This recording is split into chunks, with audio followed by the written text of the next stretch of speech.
జూబ్లీహిల్స్ ఉప ఎన్నికలో బీజేపీ ఘోర పరాజయం ఆ పార్టీ అగ్రనాయకత్వానికి సవాలుగా మారింది. పార్టీ పెద్ద దిక్కుగా ఉన్న కేంద్ర మంత్రి కిషన్ రెడ్డికి ప్రత్యక్షంగా సెగ తగిలింది. పార్టీకి పెద్ద దిక్కైన కిషన్ రెడ్డి నాయకత్వ వైఫల్యంపై కార్యకర్తలు తీవ్ర ఆగ్రహం వ్యక్తం చేస్తున్నారు. అన్నా నీకో దండం, తప్పుకో, మంచి నాయకత్వానికి అవకాశం ఇవ్వండి అంటూ కిషన్ రెడ్డిపై కార్యకర్తలు సోషల్ మీడియాలో ప్రాధేయపడుతున్నారు. మీరుండగా మంచి నాయకత్వం రాదని, ఢిల్లీలో జాతీయ రాజకీయాలు చూసుకుంటే మేలని సలహాలు కూడా ఇస్తున్నారు. వేల సంఖ్యలో కిషన్ రెడ్డికి వ్యతిరేకంగా పోస్టులు పెడుతున్నారు. జనానికి కమలానికి ఓటేయాలనుంది, కానీ ఆ గుర్తునే కనబడకుండా చేస్తున్నారని అగ్రనాయకత్వంపై ఒంటికాలుపై లేస్తున్నారు. ఉన్న నాయకత్వాన్ని బలపడనీయండి, కొత్త నాయకులను రానియండి, వచ్చినా ఉండనివ్వరు, అసలేం జరుగుతోంది ఆ పార్టీలో అంటూ ధ్వజమెత్తుతున్నారు. జూబ్లీహిల్స్ ఉప ఎన్నికలో బీజేపీ గెలుపుపై ఎవరికీ ఆశ లేకపోయినా కనీసం ఉనికిని చాటుకోవడంలో విఫలమయ్యారనే ఆగ్రహం కార్యకర్తల్లో రగులుతున్నది. గెలుపు కోసం మారటం లేకున్నా ఉనికికి చాటుకోవాలన్న పోరాటం ఆ అగ్రనాయకుడు కిషన్ రెడ్డిలో కనిపించడం లేదని తీవ్ర ఆగ్రహావేశాలు వ్యక్తం చేస్తున్నారు.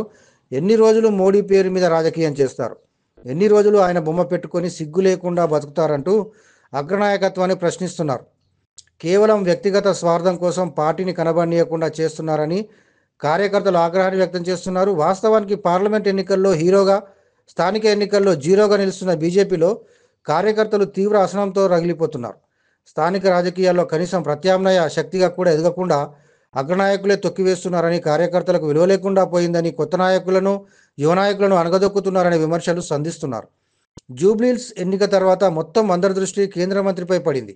కేంద్ర మంత్రిగా సికింద్రాబాద్ పార్లమెంట్ నియోజకవర్గం నుంచి ప్రాతినిధ్యం వహిస్తున్న కిషన్ రెడ్డి తన సొంత నియోజకవర్గంలో కూడా డిపాజిట్ దక్కించుకోలేని పరిస్థితిపై కార్యకర్తలు ఆగ్రహం వ్యక్తం చేస్తున్నారు. గతంలో కేంద్ర మంత్రి దత్తాత్రేయ ఇదే నియోజకవర్గంలో ప్రాతినిధ్యం వహించారు. వరుసగా ఆ తర్వాత 2 సార్లు కిషన్ రెడ్డి ప్రాతినిధ్యం వహిస్తున్నారు. అయితే కనీసం పోలింగ్ ఏజెంట్లుగా స్థానిక కార్యకర్తలు కనిపించలేదు, అంతా బయటవారే. పోలింగ్ ఏజెంట్గా కూర్చోవడానికి కూడా ఎవరు ముందుకు రాని దీన పరిస్థితి ఎందుకు వచ్చిందని కూడా ప్రశ్నిస్తున్నారు. కొత్త నాయకత్వాన్ని ఎదగనీయకపోవడం, క్రియాశీలకంగా ఉన్న కార్యకర్తలను పట్టించుకోకపోవడం, వ్యక్తిగత స్వార్థం కోసమే పనిచేయడం వల్ల పార్టీకి ఇటువంటి దుస్థితి ఏర్పడిందని కిషన్ రెడ్డితో పాటు అగ్రనాయకత్వంపై తిరుగుబాటు జెండా ఎగురవేస్తున్నారు. పార్లమెంట్ ఎన్నికల్లో 30% వచ్చే ఓట్లు స్థానిక ఎన్నికల్లో 10% కూడా ఎందుకు రావని ప్రశ్నిస్తున్నారు. అంటే ఇతర పార్టీల నాయకత్వాన్ని పటిష్టపరిచే విధంగానే బీజేపీ రాష్ట్ర అగ్రనాయకత్వ వైఖరి ఉందనేది కార్యకర్తల ఆగ్రహం.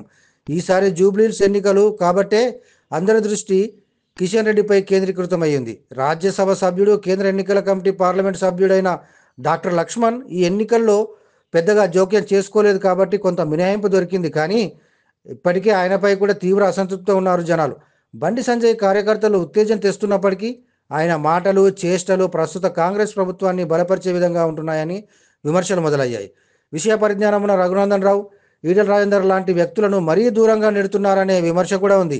ఇక జూబ్లీహిల్స్ విషయానికి వస్తే అభ్యర్థి ఎంపిక నుంచి మొదలుకొని ఎన్నిక చివరి వరకు అన్ని తానే వివరించిన కేంద్ర మంత్రి కిషన్ రెడ్డి తన ఈ ఘోర వైఫల్యానికి బాధ్యత వహించాలని, పార్టీ నాయకత్వం నుంచి మొత్తంగా తప్పుకోవాలని డిమాండ్ చేస్తున్నారు.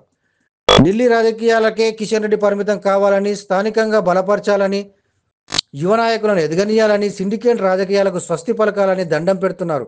అన్నా తప్పుకో అని వేడుకుంటున్నారు. పార్టీలో రాజాసింగ్ చేసిన వ్యాఖ్యలకు మొదటి నుంచి కార్యకర్తల నుంచి మద్దతు లభిస్తున్నది. కొందరు నాయకులు గ్రూపుగా ఏర్పడి తమ స్వార్థం కోసం పార్టీని ఎదగనీయడం లేదని, జనం ఓటు వేయాలనుకున్నా వారికి పార్టీ పైకి రాకుండా అడ్డుకుంటున్నారని, వంచన చేస్తున్నారని ఆయన వ్యాఖ్యలను ఇప్పుడు సామాన్య కార్యకర్తలు పోస్టులు పెడుతున్నారు. ఒక కిషన్ రెడ్డి కాదు, సోషల్ పోస్టుల ఉద్యమం రాష్ట్ర పార్టీ కార్యాలయానికి, కేంద్ర పార్టీ కార్యాలయానికి సోషల్ పోస్టుల సేవ ప్రత్యక్ష రూపంలో రాష్ట్ర కేంద్ర కార్యాలయానికి, కేంద్ర నాయకత్వానికి తగిలే అవకాశం కనిపిస్తున్నది. ఇకనైనా మారండి, నాయకత్వాన్ని మార్చండి, పార్టీని బతికించండి. కార్యకర్తలు, ద్వితీయ శ్రేణి నాయకులు ఉద్యమించే పరిస్థితి బీజేపీలో కనిపిస్తున్నది.